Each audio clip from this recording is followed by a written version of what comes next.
எனக்கே சொல்றதுக்கு கொஞ்சம் அசிங்கமா தான் இருக்கு. ரெகுலரா இனிமே வீடியோஸ் அப்லோட் பண்றேன் அப்படின்னு சொல்லிட்டு வீடியோவே வந்து அப்லோட் பண்றதே இல்ல. லாஸ்ட்டா பொங்கலுக்கு முந்தின நாள் வந்து அப்லோட் பண்ணியிருந்தேன். அதுக்கப்புறமா இப்பதான் வந்து வீடியோ போடுறேன். இதுக்கு மெயின் ரீசன் வந்து பாப்பாக்குமே வந்து கொஞ்சம் ஹெல்த் இஷ்யூஸ். வீட்ல வேலை இருந்ததுனால ஏதாவது டைம் கிடைச்சிச்சு அப்படின்னா கொஞ்ச நேரம் தூங்கலாம் அப்படின்ற மாதிரி தான் வந்து ஃபீல் ஆயிட்டே இருக்கு. ஸ்டார்டிங்ல இருந்த இன்ட்ரெஸ்ட் வந்து வீடியோ போடுறதுல இப்ப நமக்கு இல்லையோ அப்படின்ற மாதிரி எனக்கே வந்து ஃபீல் ஆகுது. அதனால இனிமே வந்து கண்டிப்பா ரெகுலரா வீடியோஸ் வந்து அப்லோட் பண்றேன். இன்னைக்கு வந்து Thursday. என்னோட டே வந்து ரொம்பவே ஹெக்டிக்கான ஒரு டேவா தான் வந்து போயிருந்துச்சு. நிறைய வேலை வந்து இன்னைக்கு இருக்கும். ஏன்னா பூஜை கிளீனிங் வேலையுமே வந்து இருக்கு. மாவுமே வந்து ஊற வச்சிருக்கேன். மாவு அரைக்கணும், லஞ்ச் ப்ரிப்பேர் பண்ணணும் அப்படின்னு சொல்லிட்டு நிறைய லைனா வந்து லிஸ்ட் வச்சிருக்கேன். இப்படி லிஸ்ட் வச்சிருந்தா மட்டும் தான் வந்து கண்டிப்பா என்னோட லேசினஸ்ல இருந்து வெளில வர முடியும் அப்படின்றதுனாலே வந்து என்ன நானே வந்து கொஞ்சம் பிஸியாவே வந்து வச்சுக்கிறேன். இருக்கிறதுலே வந்து ரொம்ப கஷ்டமான வேலையா வந்து நான் திங்க் பண்றது இந்த மாவு அரைக்கிற வேலை தான் வந்து. ஏன்னா இதனாலேயே வந்து நான் என்ன பண்றேன் அப்படின்னா இந்த மாவு வந்து இப்ப அரைச்சு வச்சுட்டு நியர்லி ஒரு 1 வீக் போல வந்து நான் யூஸ் பண்றேன். இது வந்து ரொம்பவே வந்து பேட் அப்படின்றது வந்து நான் ஃபீல் பண்ணிட்டே இருக்கேன். என்னோட ஒரு லேசினஸ்னால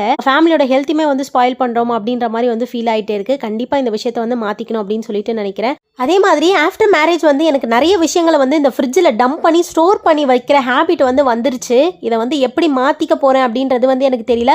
ஆனால் கண்டிப்பாக இந்த விஷயத்தை வந்து மாற்றியே ஆகணும் அப்படின்னு சொல்லிட்டு வந்து நினைக்கிறேன். நீங்கள் யாரெல்லாம் வந்து இந்த மாதிரி விஷயத்தை வந்து மாற்றிக்கணும்னு நினைக்கிறீங்க அப்படின்றத மறக்காமல் கமெண்ட்டில் சொல்லிடுங்க. பாய்.